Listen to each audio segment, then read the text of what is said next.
नगर निगम ने संपत्ति करदाताओं को दी बड़ी राहत। संपत्ति कर भुगतान पर 15% छूट को 15 नवंबर तक बढ़ाया गया। मेयर का कहना, लोगों को राहत देने के लिए लिया गया फैसला। मंडोली जेल में कैदियों से झगड़ा, एक की हत्या। रोहित गैंग के गुर्गों के आपस में हो गई लड़ाई। मरने वाले कैदी पर थे हत्या समेत 6 मुकदमे।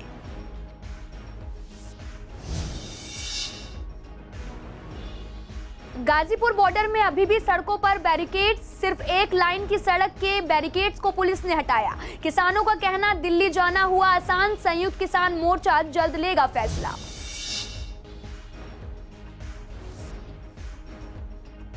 त्योहारों के कारण बढ़ी ट्रैफिक पुलिस की सख्ती। ट्रैफिक पुलिस चला रही सघन चेकिंग अभियान। यातायात नियमों की अनदेखी लोगों को पड़ रही भारी।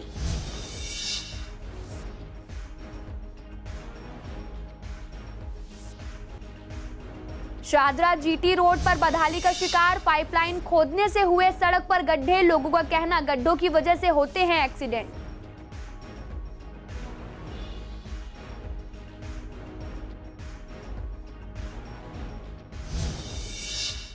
नमस्कार, मैं आपके साथ अंकिता पाल। आप सभी का पूर्वी दिल्ली खास में एक बार फिर से स्वागत है। रुक करते हैं खबरों की तरफ। पूर्वी दिल्ली नगर निगम ने संपत्ति करदाताओं को बड़ी राहत प्रदान की है। पूर्वी दिल्ली के महापौर श्याम सुंदर अग्रवाल ने कहा कि पूर्वी दिल्ली नगर निगम ने वर्ष 2021-22 के लिए एक मुश्त संपत्ति का भुगतान पर 15% छूट और साथ ही 15 नवंबर 2021 तक बढ़ा दिया है। उनका कहना है कि कोरोना महामारी के चलते लोगों की समस्या को देखते हुए एक यूपी आधारित भुगतान प्रणाली की प्रक्रिया के चलते ये फैसला लिया गया है।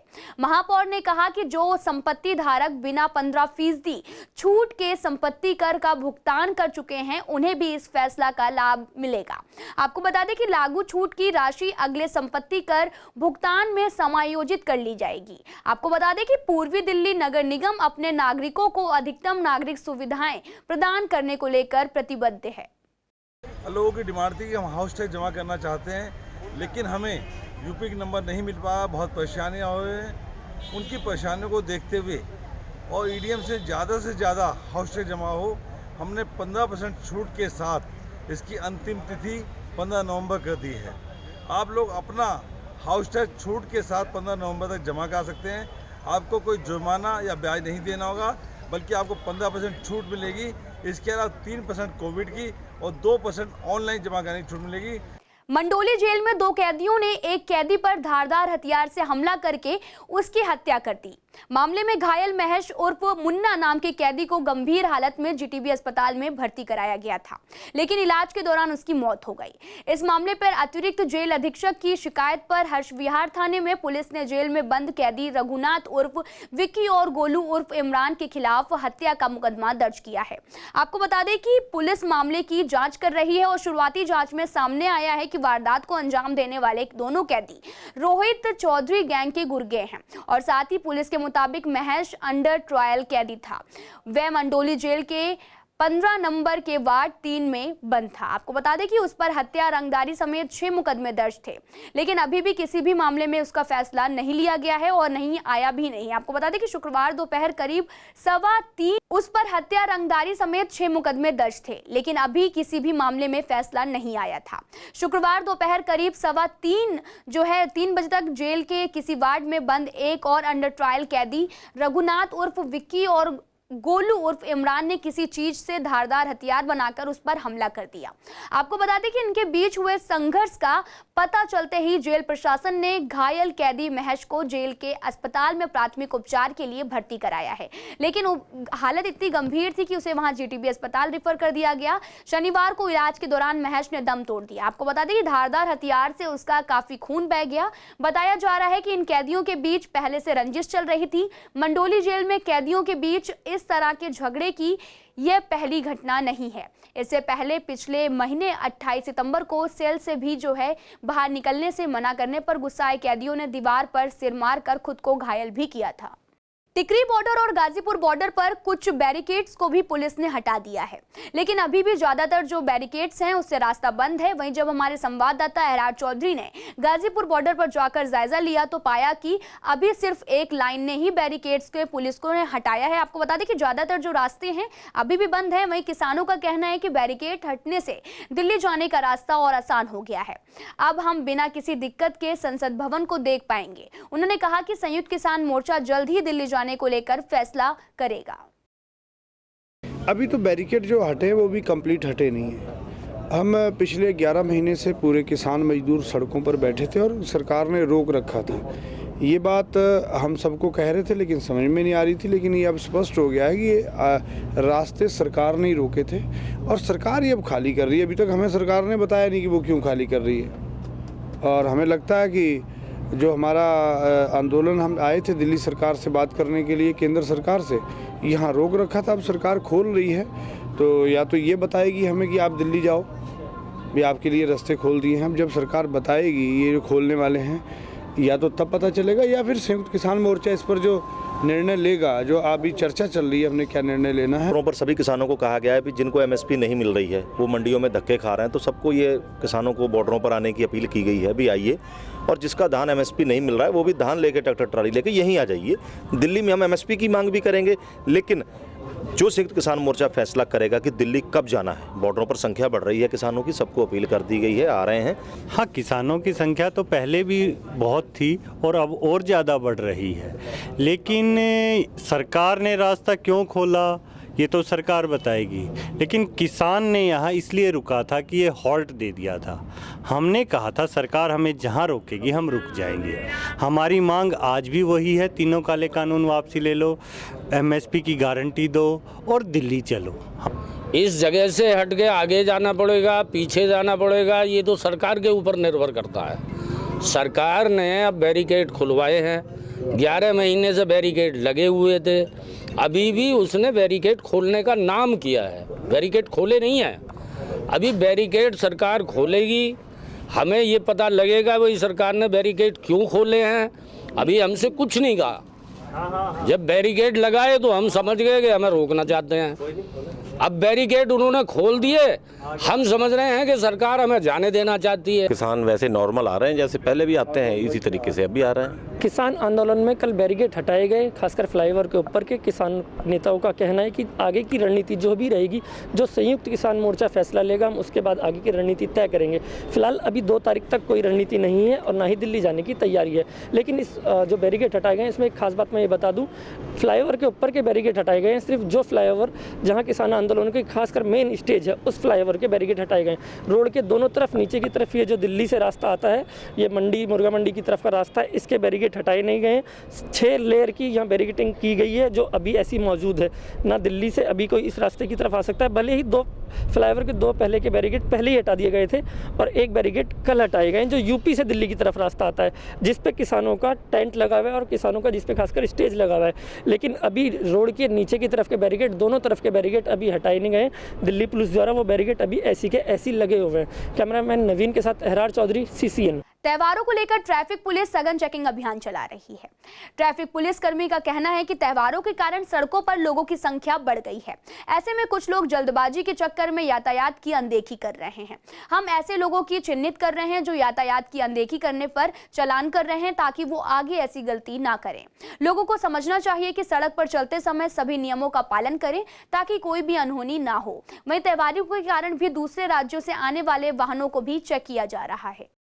भाई जब घूमना था इधर ही से, ये ऐसे कोई बात नहीं, मैं क्यों बहस करूंगा इनसे, बहस करने लायक तो है ही नहीं भाई साहब। गलती अपनी है, मैं मान रहा हूँ गलती है मेरी।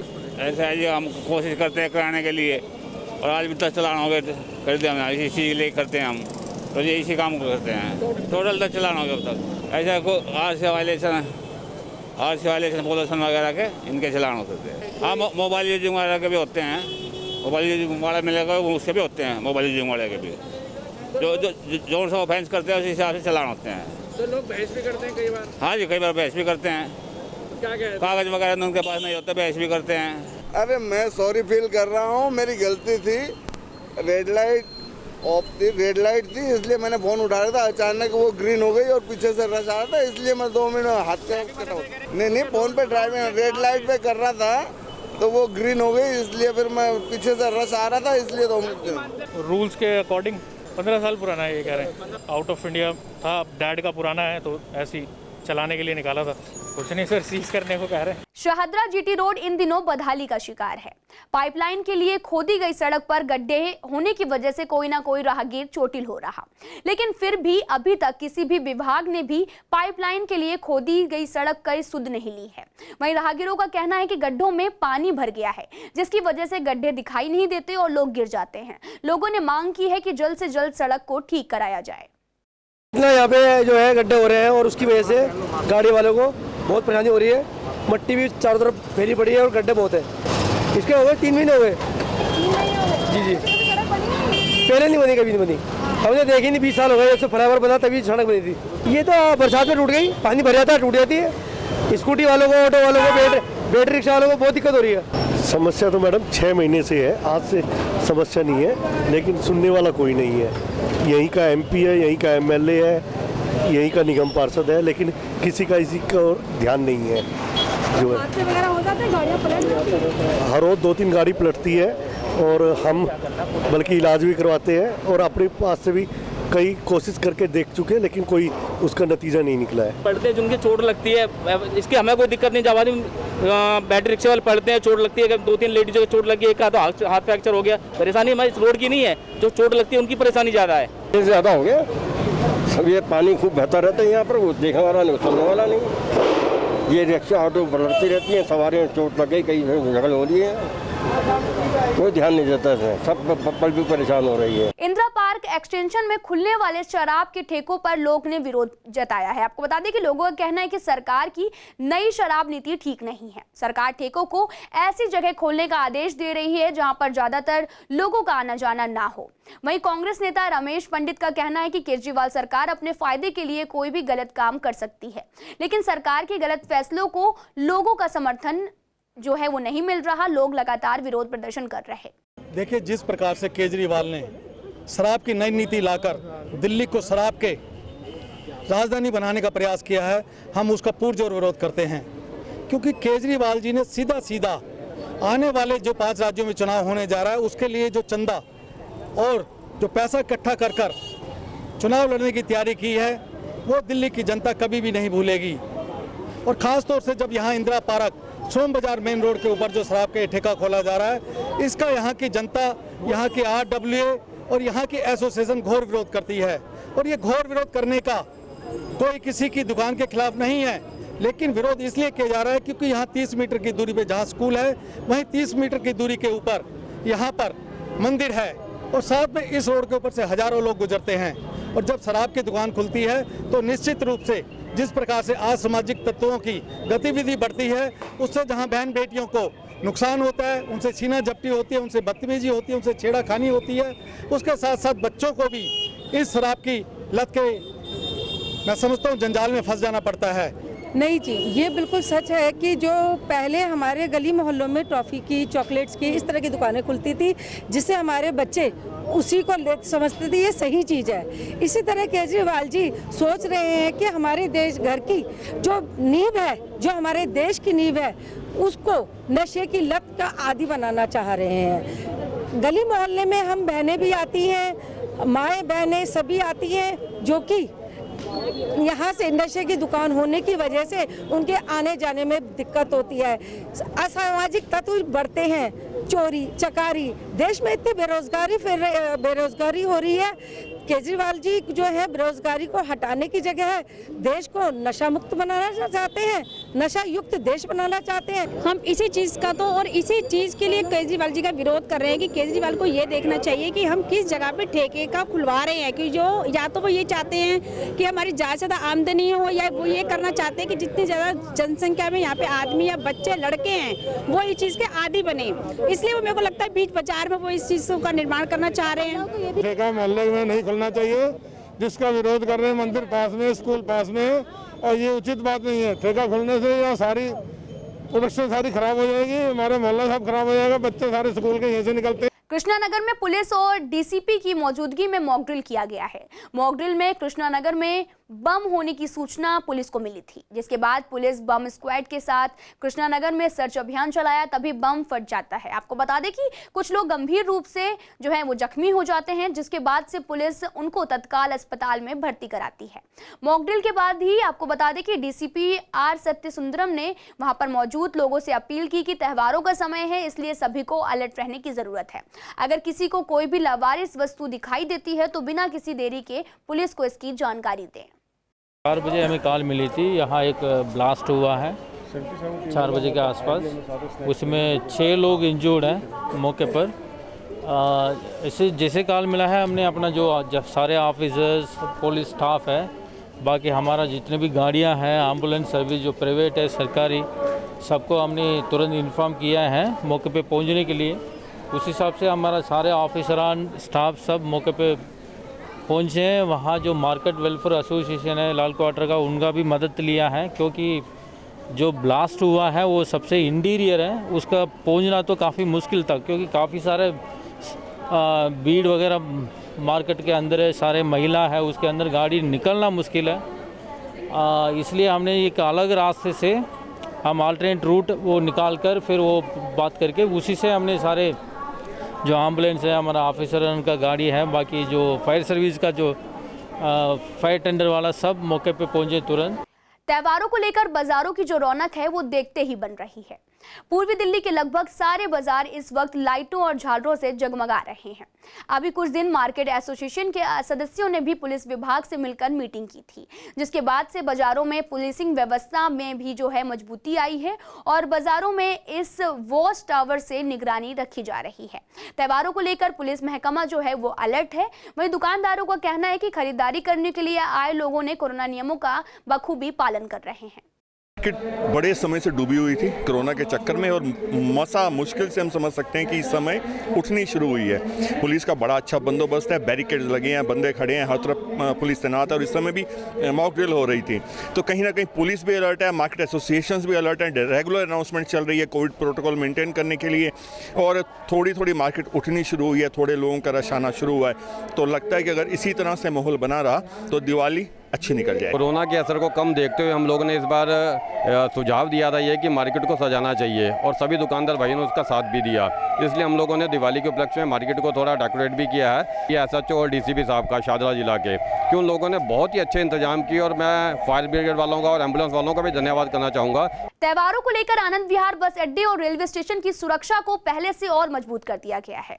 जब हमारी संवाददाता सोनिया शर्मा ने इन जगहों पर जायजा लिया तो पाया कि रेलवे स्टेशन के बाहर यात्रियों को रुकने के लिए टेंट भी लगाए गए हैं, जिसमें यात्री रुककर इंतजार कर सकते हैं। वहीं त्योहारों को लेकर पुलिस महकमा भी अलर्ट हो गया है और आने जाने वाले यात्रियों की सघन चेकिंग की जा रही है। हाँ, ऐसे भी जा रहे हैं, साथी है लोग, उनका भी त्यौहार है तो हम उनके साथ जा रहे हैं। हम भी हमारे श्रीनगर से, श्रीनगर कश्मीर में रहते हैं हम लोग, तो सत्याग्रह का टिकट है, 5:30 बजे निकलती है ट्रेन। वो बढ़िया है कि माने यहाँ पे टेंट वेंट लगा हुआ है, उसके बाद यहाँ व्यवस्था है बैठने के लिए, मानो सुरक्षा बल भी अच्छे हैं। हाँ, कोई बात का हमें वो नहीं है, दबाव नहीं है, ठीक है। और जो मनोरंजन के लिए यहाँ पे हाँ, यहाँ भी ठीक है, वो मनोज तिवारी जी का आ रहा है, छठ गीत भी आ रहा है, तो भी अच्छी बात है। यहाँ पे सब व्यवस्था बहुत अच्छा है, वो बैठने के लिए हर चीज़ का साधन ठीक ठाक है। पानी पीने की कोई व्यवस्था नहीं, कहाँ से व्यवस्था है, बाहर से लाना पड़ रहा है पानी। हाँ, गाँव जा रहे हैं, बस छठ त्यौहार व्यवहार है इसीलिए जा रहे हैं।